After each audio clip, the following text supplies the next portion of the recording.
Are you where you want to be? 8 months of 2025 are gone. Are you moving in the direction of where you want to go? That's our conversation today on the podcast. Let's jump in.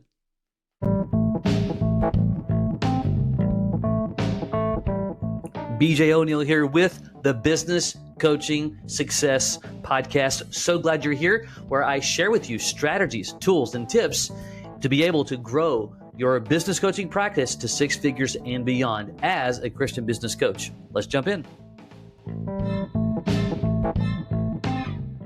Well, welcome. Glad that you are here. We are post Labor Day in 2025. It's a marker, and it should be a marker for everyone. It's certainly a marker for me regarding, it's a way to be able to kind of say, okay, we are officially, or unofficially rather, moving into fall. Unofficially, summer is over. And it's a great time to re-examine upon, am I moving in the direction of where I want to go? Am I hitting my goals? Have I hit my targets? We're going to talk about that. I'm going to break it down in a couple of different ways. One, I'm going to talk to you, those of you who already have launched a business coaching practice. Maybe you're on our coaching team. Maybe you're doing your own thing. And I'm going to talk to those who are considering starting a business coaching practice. And the takeaway from this that I want you to, not just take this as great information, but something to put into action, is to recognize why or why not am I moving in the direction that I want to go. We're going to deal with that, and you're going to have to wrestle with it for you. Everybody has to wrestle with it because there's one big thing that you have to consider, and that's your time. What are you doing with it? And that's your priorities. And so my hope and my prayer is from this episode is that you reflect, you pause, and you realign before the year slips away. The other reason why it's a great time in the calendar, if you will, is that, when we hit October 1, we know that the busyness changes with all the holidays. We get into a festive mode. Our mindset begins to shift a little bit. But right now, the beginning of September, we still have quite a bit of runway. 4 months is a long time. But if you're not careful, and if I'm not careful, we can begin to kind of mentally check out and go, you know what? I'll do that at the first of the year. I'll start making plans for the first of the year. And that's a symptom typically of somebody who's constantly kicking the can down the road. And I talk to a lot of coaches all the time. And I can't tell you how many times I've heard, I wish I'd have started earlier. And even those who have talked to us and our team, and they'll come back around 6 months to a year later and go, yeah, been busy with this, busy with that. And look, busyness is a choice. And I understand you may not believe that or agree with that, but we're all going to be busy. But busyness truly is a choice determined by your priorities. And so when it's somebody who's constantly late, they're never on time, they miss meetings, they overbook themselves because they weren't paying attention, that's not busyness. That's just a lack of poor planning and lack of priorities. That's not busyness at all. As a matter of fact, when you iron that out, you'll find out that you have a lot of time. That's a different conversation. So here's a few things that I want you to consider before we talk specifically to if you're coaching or you're not coaching, and what does that mean based upon 8 months of 2025 or now in the books. Okay. On average, adults spend between 2 to 4 hours per day on non-work screen time. This is like social media, television, watching sports, reality shows, and so on, right? That's between 60 and 120 hours a month. And if you're maximizing that, that's literally 30 more days spent on what we call low-value digital consumption. Now, be very clear here. Like, I'm a big sports buff. I've got 2 older boys. We love sports. We're going out to Colorado to watch the Tennessee Titans and the Denver Broncos play. So we're building community and harmony there around sports. But I could also make an argument I probably overconsume in doing that. What's the point? Time. Where are you spending your time? Where are you convincing yourself that you're too busy to achieve your goals and your dreams that you say that you want to achieve and that you want to do? According to say that 5 times, salary.com, 89% of people admit to wasting time at work every single day. 89%. So that tells us already that if you're listening to this, that the vast majority already waste a considerable amount of time every single day at some level. But we'll convince ourselves that we're super busy, we don't have time, we've got the tyranny of the urgent, that's why I can't get to my goals, and so on. And it's not going to shock you that the top time wasters are internet use, social media, texting, and here's the big one. We don't like to admit it. Long breaks. And look, I like breaks too. And I'm not talking about planned, purposeful clarity breaks where you're going to spend some time, praying, thinking, whatever. No, I'm talking about just, true time wasters. Okay. Of course, you can probably understand that in today's environment, social media by far is the big time waster. Okay. A Harvard study estimates that the average person spends 47% of their waking hours mind wandering. Not a fan of Harvard, but I do believe this to be true. I suffer from this. My brain is constantly moving. It's constantly all day long.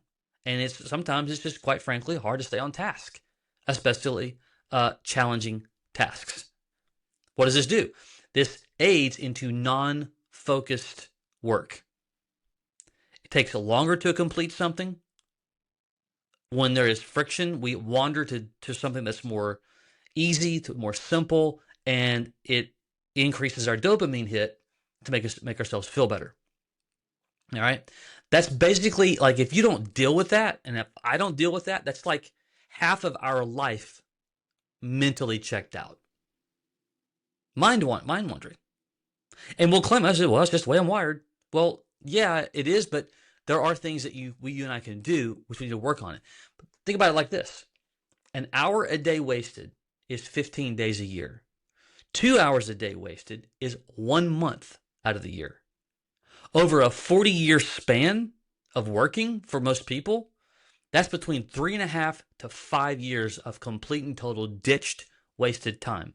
I'm not talking about taking time to pray, to release, to intercede, and get clear on my next year goals. No, I'm talking about just legitimate, complete wasting time. Gone. I don't know about you, but if that's my future, I want that time back. So what I'm stressing to you is, I want you to challenge yourself. I'm going to lean into you, coach you up a little bit. I want to challenge you to challenge yourself with clarity and honesty.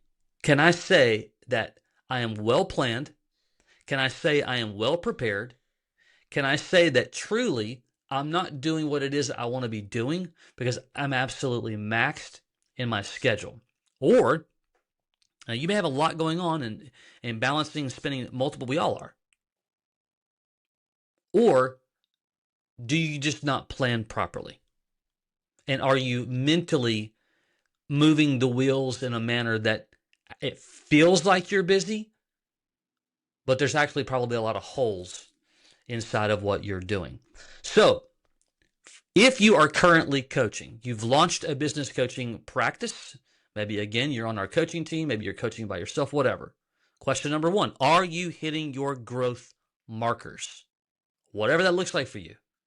We've got coaches who, some of them only want 2 clients. That's just where they're at in their life. They don't need a lot of income. We have others who need a lot of income and they've got 10 to 15 clients. All right, whether it's one-on-one or group or whatever. But the bigger question is, are you hitting your growth markers? Meaning, are you on track with your income goals? Are you on track with your impact goals? Are you serving your clients the way you wanted to serve them? In the last 8 months, depending upon when you started your practice, is 2025 moving in the direction that you had planned and or desired? If not, do you know why? If it is, do you know why? And I say that because I'll talk to some coaches. How's it going? Man, it's going great. That's awesome. Tell me about it. And they'll tell me that's awesome. That's going well. So what do you completely attribute to? Well, things are just kind of working out right now. Well, that plan will eventually go to a different direction because we don't have intentionality of understanding what's causing us to move in a certain direction. So whether you're hitting your markers, whether you're not hitting your markers, you need to know. Is it a strategic issue? Meaning that just, every week looks totally different. There's no strategy to it.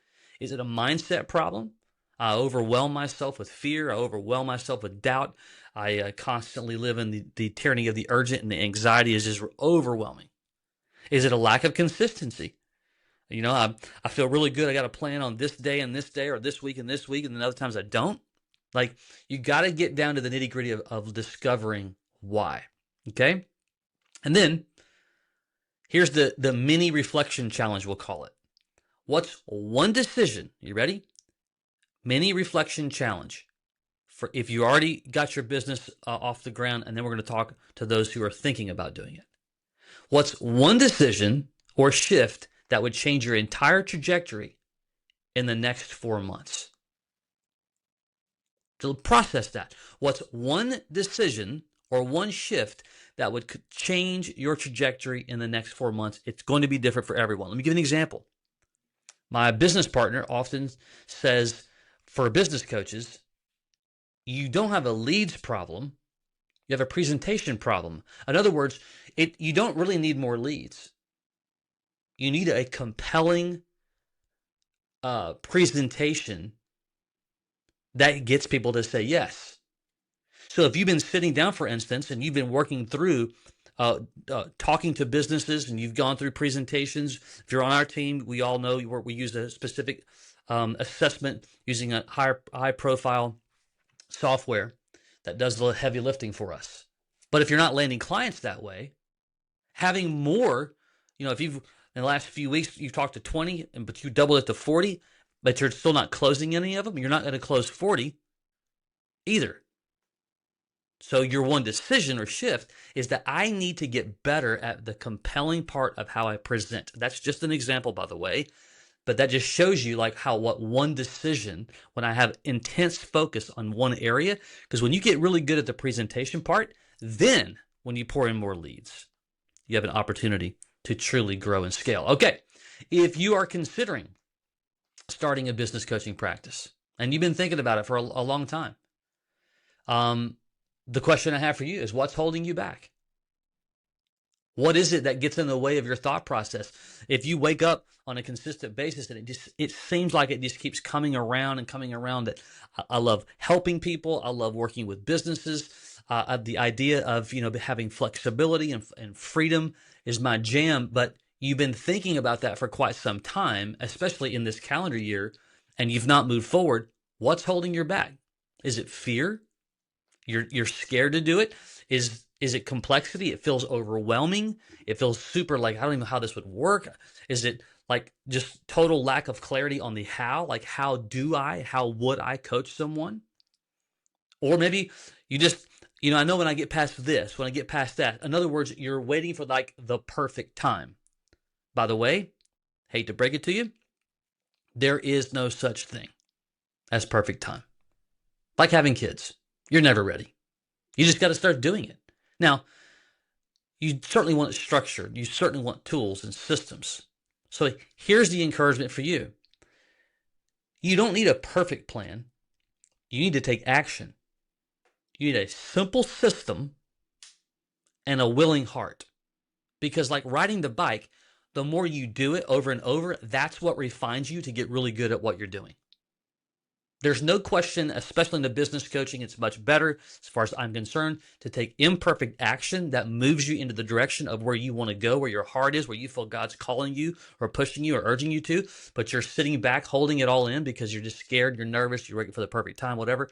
Those things will never come to the light. They just won't, because there is no such thing as a perfect time. So regardless if you're thinking about starting a business coaching practice or you've already started your business coaching practice, Three elements I want you to lock in before 2025. One, clarity of your mission. Like you're clear on how and who you're serving and how you're going to coach them. Because without the clarity, you're going to drift. And you will camouflage that drifting with planning. Like right now, I can promise you there are coaches that are starting to think, you know what, I'll wait and do that in January. That'll probably be a better time to launch, whatever. That's just making an excuse. And that's what drifting really is. Number two is consistency in execution. This is how you fix problems. This is how you eliminate problems. And this is how you do what's best to get really, really good. So like, what's your weekly rhythm look like? Because if you've got you're all over the place, that's not consistent execution, and it's going to blow a hole in your desire. Okay? You've got to get consistent. The third is community and mentorship. God created Eve after he created Adam to have companionship. It's a biblical approach that life is not meant to be lived alone. And it's just very difficult to build anything, much less any kind of business, much less a business coaching practice on your own. Iron sharpens iron. And so you got to get around other people who are doing what you're doing to, bounce ideas off each other, hear how they're winning, hear how they're losing, if you will, or being challenged. They need to hear how you're being challenged. They need to hear how you're winning. That's what sharpens one another, okay? And so this is a time of the year where you can realign and reflect. And look, I'm one of the biggest goal-driven people on the planet. And sometimes to a point of maybe it's not always healthy, the being ultra goal-driven. But you do need markers inside the year to really stop and reflect. Oftentimes we're only doing it at the first of the year. I like to do it the first of the year, of course, in the spring, and then right now to realign. And it's like, all right, man, I've got 4 solid months. How am I going to make these next months count? Okay? And quickly, if you are considering starting a business coaching practice, you've heard me talk about our coaching team and the system and the tools that we use with a total done-for-you, white-labeled approach that has every single thing that you're going to need to launch a successful business coaching practice. You can go to businesscoachmastery.com. That's businesscoachmastery.com. There's some information there that you can see all about our done-for-you resources, a video series you can even go through to help you really determine if something like this is the right fit and the right approach to you. As a Christian professional, what the cool thing about business coaching, as far as my perspective is, we're not just coaching for income, we're also coaching for impact. And if you've started your business already, and yes, you've got goals and income markers, make sure you have a balanced approach about the impact and that you want to leave on people. Yes, we're going to help them grow profitability. Yes, we're going to help them grow in their revenues. Yes, we're going to help them get strategic about what that looks like. But how you're able to interact and in the imprint that you can leave, that's the impact that we're called to do as well as Christ followers, as believers. Because, man, when you're helping a business to be able to inflate, in other words, more revenue, more profits, they can hire more people. They can give more back to their communities, their churches, or wherever they feel led and drawn to give. They can be a vibrant fabric of that community, serve customers well. We need healthy businesses to serve people with products and services so we can function. That's a part of their entire economy. And you can play a role in doing that very thing. I hope this has meant something to you today. Let me go back to the very beginning of what I said.